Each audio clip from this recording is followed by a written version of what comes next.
Hi, I'm Susie Garden, and this is the Ageless and Awesome podcast. I'm an age-defying naturopath and clinical nutritionist, and I'm here to bust myths around women's health and aging so that you can be ageless and awesome in your 40s, 50s, and beyond. The Ageless and Awesome podcast is dedicated to helping women through perimenopause and menopause with great health, a positive mindset, and outrageous confidence. Hit subscribe or follow now, and let's get started. Hello, gorgeous one, and welcome to Q&A Thursday with me. I hope you've had a great week so far. Today's question is from Christie. She's in Auckland, New Zealand, and her question is about body pain. She said over the past 6 months, she's noticed an increase in her body pain. It's like an aching, particularly in the hips and the legs, and she wondered whether it could be hormone related or perimenopause related somehow because of her age, and she's just heard that this could be a thing. And Christy, it is a thing.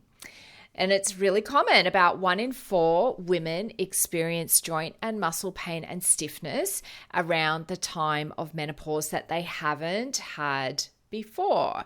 And there are a number of reasons for this. I'm going to list off a few reasons. Number 1 is dehydration. And if your system's a bit acidic, you've probably heard me say before that the benchmark for water intake is around 35 mils per kilo of body weight. So if you're having this sort of aching, then I think it's worthwhile checking your water intake, making sure you're getting enough fluid in a day. This kind of pain can also be related to just being immobile, long periods of sitting, insufficient exercise, if you're not stretching your body, if you're not walking, you can get some buildup of fluid, such as lymphatic fluid. If your circulation's not fantastic, then movement will really help. Diabetes can be a cause. Thyroid issues can be a cause, of course, varicose veins. If you have nerve pain, what they call neuropathy, as perhaps a side effect of certain medications, that could be a thing. But usually, if that's going to be a possible side effect, your doctor would have discussed that with you. But also hormones. And that's probably the main thing I want to talk about, because there are estrogen receptors all over the body, not just in your reproductive system. So you've probably heard me talk about the fact there's estrogen stored in our fat tissue. So estrogen is actually really important, and estrogen receptors are in our joints as well. And so when the estrogen does decline in perimenopause, you can get pain. It's also a time, I guess, of life where there's some general wear and tear that can be in place, but also if you have inflammation in your body, and this is a huge thing. Most of us do have some sort of inflammation. It's just part and parcel of our modern day kind of lifestyles. If we're not getting enough omega-3s, if we're having processed foods, lots of sugar, all of the usual. These can all contribute to this body pain. It's kind of like an ache is what I'm more talking about than severe pain. If it's severe pain, it really needs to be investigated. But if it's just aching, particularly in bed at night, that's possibly because of the hormonal changes or what I've just mentioned previously. So what can you do about it? Well, I've talked about hydration.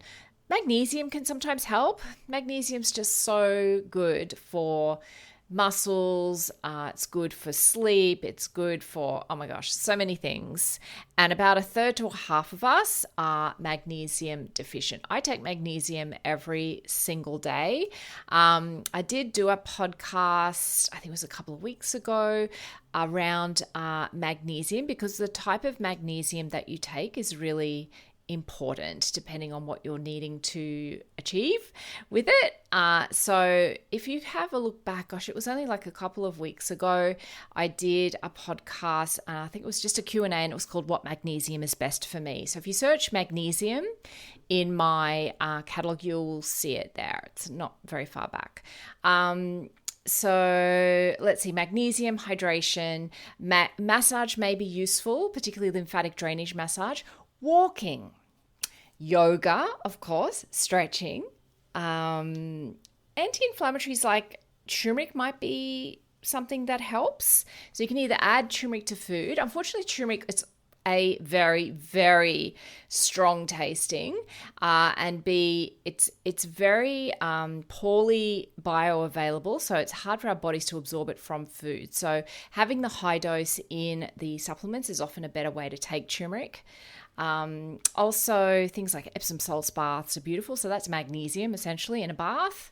Having legs up the wall, that may help with your circulation and your lymphatic drainage. So that's literally just lying on the floor or lying on the bed and sticking your legs up in the air and up against a wall can be quite nice. You can even get like a belt or a strap and just gently, you don't have to really tightly bind your legs together, but just putting a belt or a strap around your, say, just above the knees is quite nice, or even just below the knees, never across the knees, can just help provide a little bit of extra support. If the legs start aching, which they will often do in this pose, you can just bring them down, and usually just a few minutes will really help.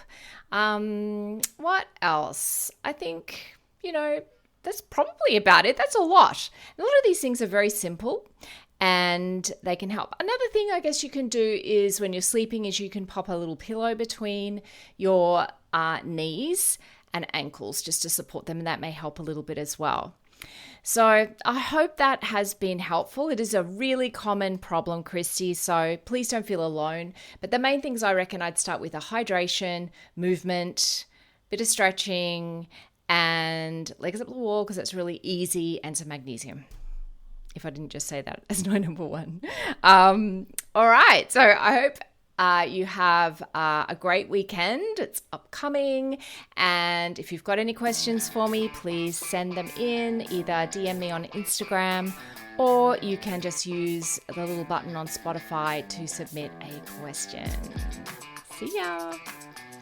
Thanks so much for joining me today on the Ageless and Awesome podcast. If you liked today's episode, please make sure you click the little plus button if you're on Apple Podcasts, or the follow button if you're on Spotify, so that you can get each new episode delivered to you every single week.